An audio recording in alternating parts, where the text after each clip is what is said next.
नाज़रीन, मेरे साथ आज एक मुल्क की मरूफ मुमताज़ सियासी शख्सियत भी है, पार्लियामेंटेरियन भी हैं, मशीर वज़ीर आला पंजाब भी रहे, सेहत पे बड़ा वसी तजर्बा रखते हैं, सियासत पे भी रखते हैं।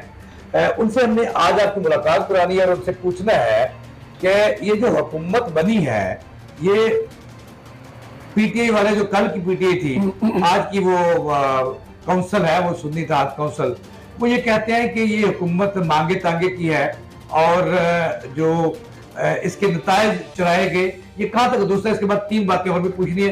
डॉक्टर सईद साहब, आपका बहुत शुक्रिया। बताइएगा कैसे देखते हैं इस हुकूमत को, ये हुकूमत कैसे बनी? कहते हैं कि डंडे के जोर से बनी है। शुक्रिया जावेद इकबाल साहब। पहले तो आपने जब कहा ये का नाबुद ये का नस्तईन, तो मुझे लगा कि शायद अडियाला जेल से कोई आवाज आई है, लेकिन मुझे बाद में देखा कि आप ही है और हम यही बैठे हुए हैं पाकिस्तान अखबार में, उनके दफ्तर में और आपके चैनल में। देखिए, आपने जो बात की है कि हुकूमत के हवाले से जो पीटीआई या सुन्नी तहरीक का नजरिया है वो टोटली गलत है, क्योंकि जो नजरिया उन्होंने पेश किया है और जो बात उन्होंने कही है वो कोई नई बात नहीं है। इस मुल्क में जब इंतखाबात होते हैं तो मुख्तलिफ उस पर असरअंदाज होती है कुव्वतें, ताकतें, उसके बैरूनी अंदरूनी मुख्तलिफ जो यानी समझे कि दबाव होते हैं वो उसी का हिस्सा होते हैं। तो मेरा ख्याल है कि कोई ऐसी बात नहीं है कि हुकूमत कोई प्रेशर से बनाई गई है। और आप देखें कि जो पीटीआई के लोग थे, इंडिपेंडेंट जीते हैं बहुत बड़ी तादाद में केपी से, और उनके बारे में भी वहां पे इल्जामात है कि केपी में शदीद धांधली हुई है। वहां पे एजुकेशन डिपार्टमेंट के लोगों ने और अफसरों ने मिलकर बहुत धांधली की है। तो मेरा ख्याल है यहाँ पे अब ये रिवाज है, तो जो जीत के आए वो कहते हैं कि ठीक है, जो हार जाए वो धांधली का इल्जाम देके बरी जिम्मा होता है। लेकिन मेरा ख्याल है कि ये बड़ा गैर मौसर और गैर संजीदा रवैया है। हमें बतौर सियासतदान, बतौर पाकिस्तानी शहरी के बेहतर कारकर्दगी का मुजाहरा करना चाहिए, मस्बत सोच का अंदाज बदलना चाहिए। और जो इलेक्शन हो जाते हैं, जब हुकूमत बन जाए, वजारतें बन गई, केपी में हुकूमत बन गई, बलूचिस्तान में बन गई, तो फिर बजाय इसके कि इल्जामात लगाएं, मुल्क के लिए, कौम के लिए आगे बढ़ना चाहिए। इन लोगों की दावरसी करनी चाहिए। लोग मसाइल का, मसाइब का, महंगाई का, बेरोजगारी का शिकार हैं और वो हुकूमत की तरफ देख रहे हैं और हुकूमत एक दूसरे की तरफ देख रही है। तो मेरा ख्याल है ये मौका आ चुका है कि इन सियासतदानों को होश के नाखून लेने चाहिए। अच्छा सर, आपने फरमाया कि अवाम हुकूमत की तरफ देख रहे हैं और हुकूमत जो है वो एक दूसरे की तरफ देख रही है। हुकूमत किसकी तरफ देख रही है, पीपल्स पार्टी की तरफ या एस्टेब्लिशमेंट की तरफ? देखिए, बात ये है कि एस्टेब्लिशमेंट ने तो उन्हें हुकूमत दे दी, अब वो डिलीवर क्यों नहीं कर पा? देखिए, मैं समझता हूँ अभी भी जो हुकूमतें बनी हैं वो बनने के बाद अभी तक ना प्रॉपरली इंस्टॉल हुई हैं, ना वो अपना अमल और अपने काम शुरू कर सकी हैं।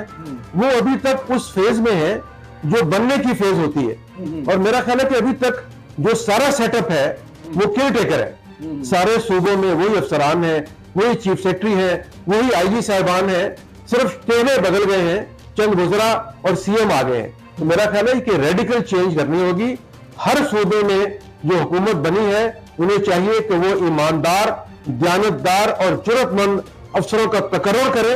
और ये जो ग्रुपिंग है कि जो हुकूमत आती है वो अपने ग्रुप के अफसरों को ले आती है, जैसे बाकी जो है वो सब चोर है। तो मेरा ये ख्याल है कि ये पाकिस्तान के जो तमाम अफसरान हैं, सिविल अफसरान, पुलिस अफसरान, सबको मौका मिलना चाहिए कि वो मुख्तलिफ ओहदों पर तैनात हों। सिर्फ ये नहीं है कि फलां ग्रुप है तो उसके बंदे लगेंगे, जो उस ग्रुप का नहीं है वो 30 साल तक गैर अहम ओहदों पर तैनात रहेंगे। तो ये बहुत बड़ा जुल्म और ज्यादती है। नहीं, आपकी वज़ीर आला जो है, आपका पार्टी, आपका तल्लक पीपल्स नून लीग से है और आपका लोग कहते हैं कि मैं नहीं कहता कि डॉक्टर सईद साहब एक ऐसी पर्सनैलिटी है जिसका तल्लक नवाज शरीफ से बहुत करीबी है। तो सईद साहब, जैसे आपने एक बड़ा अच्छा तज़िया दिया कि जो अफसरान हैं चेहरे वही हैं, दो चार मिनिस्टर बदले और लेकिन नवाज शरीफ के साथ जो कुछ हुआ है, ये तो कहा जाता था कि आपकी पार्टी कहती थी कि नवाज शरीफ चौथे वजीर आजम है और चौथी बार वजीर आजम बन गए। ये क्या हुआ कि एकदम से उनको आउट कर दिया गया मंजर से? देखिए, नवाज शरीफ जो है वो इस मुल्क के सबसे मुस्तनद, ज़हीन, फतीन और तजुर्बाकार सियासतदान है। और मुझे फख्र है कि वो मेरे दोस्त भी हैं, भाई भी हैं और लीडर भी हैं। और मैं समझता हूं कि जब भी वो मुल्क में आए हैं उन्होंने मुल्क में डेवलपमेंट की है, मुल्क की इकोनॉमी को बेहतर किया है। और रिकॉर्ड आप देख लें, आप खुद साफी है कि उनको कंपेयर करें बाकी तमाम हुकूमतों से, तो डेवलपमेंट सिर्फ उनके दौर में हुई है, पहली बात। दूसरी बात यह है कि उन्हें गैर कानूनी गैर आनी तरीके से सजाएं दी गई, मुल्क से बाहर भेजा गया, और अब जब वो वापस आए हैं तो मेरा ख्याल है कि उनके साथ हाथ हुआ है।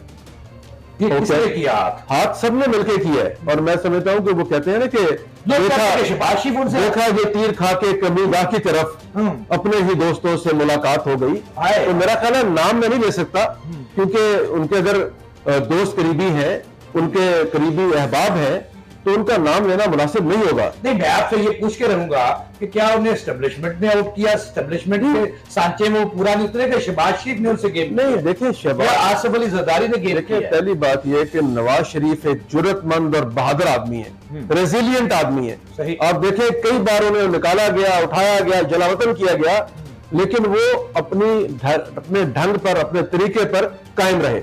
और अब भी जब वो तकरीर करते हैं तो अपने दिल की बात खुली कहते हैं। अच्छा, और डरते नहीं है। जी, अच्छी बात है। एक बात डॉक्टर सैयद हमारे नाज़रीन को ये बताइएगा कि पंजाब में शरीफ खानवादे से तल्लक रखने वाली मोहतरमा मरियम नवाज शरीफ साहब आई और ब्यूरोक्रेसी को रीशफल किया।